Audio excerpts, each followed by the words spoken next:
All right, so I'm going to skip over some of these because some of the things that we've already talked about or things that don't apply in our situation. But the idea here, when the opportunity presents itself to tell a potential stakeholder or investor about your business concept, you'll only have a narrow window of time, about the length of time it takes to write an elevator, to pique their interest. How are you going to pique their interest?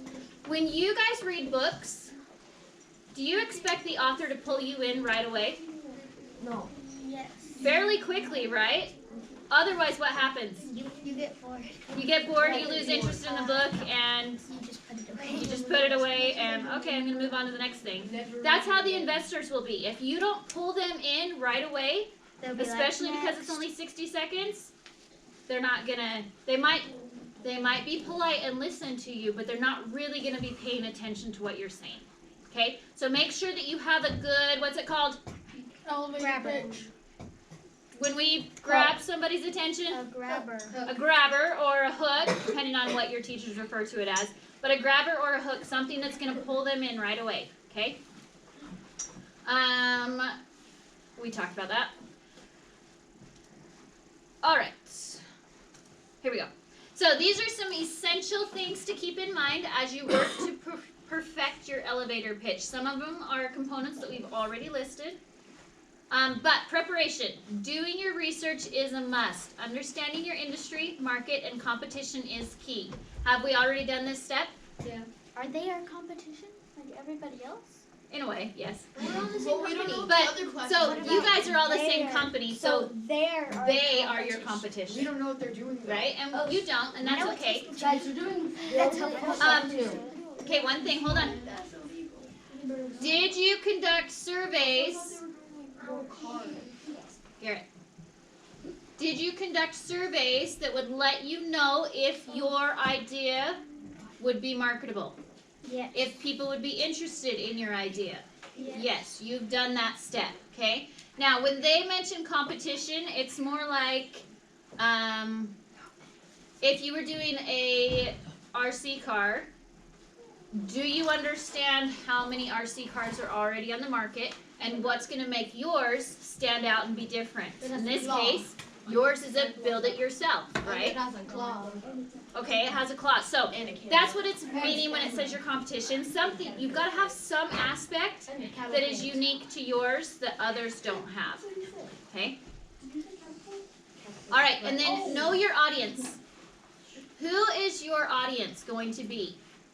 Asher? The CEO and the parents. The CEO and the parents. Now, you guys are making toys, But which seems like for kids, but who's buying the toys? The parents. So we've got to sell it to the parents.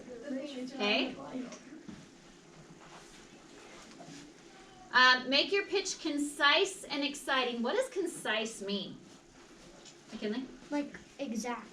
Okay, exact. That's a good way to put it. Garrett? Like it's like making sure like you like state everything Okay. and like not. We like, definitely do not want to leave important information out. Eliza? Kind of like on. Oh, we actually did. Okay, on point. That's a good way to say it. Do we want to ramble in a concise presentation? No. No, we want to get to the point. We want to state our point strongly, and we want to be convincing without going off on tangents. Did the drip drop kids go off on a tangent at the end? They kind of derailed at the end talking about their patent being a chick magnet, right? Did that have anything to do with their actual product? No. No, so you want to stay on point, like Eliza said, okay? Make sure you stay focused. Have a hook, we talked about that. Value proposition. So good elevator pitches will show the value and impact your product or services can have on the current market. That kind of goes along with the idea of your solution. How is your toy going to make a difference? Maybe it's that kids are beginning engineering ideas. Maybe it's that this is a toy that can be used over and over and over instead of just a one-time put it on a shelf. Okay, so however you're going to present that, make sure that you have some idea behind it that shows that it's valuable, that it's worth their time to invest. All right, and then be authentic. It's really important that you are credible. And so if you make outlandish statements like, this toy will change your life, is that a true statement? No, and it's one of those exaggerated to the point that it's not even believable. If you said something like, this toy will provide hours of fun. It probably will because Okay. they use it like every day. So that's a authentic, credible statement, right? Team qualifications, we talked about that a little bit. Like, you guys have been hired as employees of, what's our company? Fun Factory. As employees of Fun Factory, so you've already been qualified, right? But you're also kids, so who knows toys better than kids yourselves, right? So you could work that angle. All right, this doesn't apply to us. Okay, and then the last one, tell a story, but 60 seconds. It's a short story. So a good story is essentially someone with a problem either finds a solution or faces a tragedy. Either type of story can be used to illuminate what you do. Yes, Liza? Was their story kind of like when they said like there's a universal crisis or whatever? Good. Okay, so Eliza just pulled their story out of their presentation. Boys. So their story is that there's a universal crisis with people spilling their ice cream all down the front of them, which then in turn affects the amount of napkins that you need as you eat an ice cream cone, right? So they're going off the angle that our product is more environmentally friendly because you use it, save napkins, and then you can eat it when you're done and extend your treat a little. Okay, so find some angle to tell a story with. All right. And last one, say thank you. Remember that investors' time is valuable, and acknowledging this with a simple thank you goes a long way. Okay, so the CEO, we actually have 2 additional CEOs that are coming to help us out, and they're taking time out of their day to come listen to your guys' sales pitches. Okay, so we need to make sure and say thank you. And then at parent night, yes, your parents are coming to support you, and that's important to them, but there will also be other parents that don't have to listen to your sales pitch, but are going to take the time to do it. So make sure you end with a thank you. Okay? All right.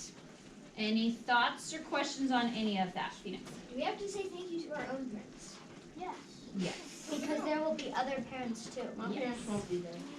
All right, so as you guys, what's that, please? As you guys begin crafting, we're going to watch 3 more examples, but I just want to summarize real quick. Components of your sales pitch. You are going to have a problem. You are going to have a solution. You are going to introduce your company and yourselves, and you are going to have 1 to 2 pieces of data included. The rest are extras that you're welcome to put in, but these are minimum requirements, okay?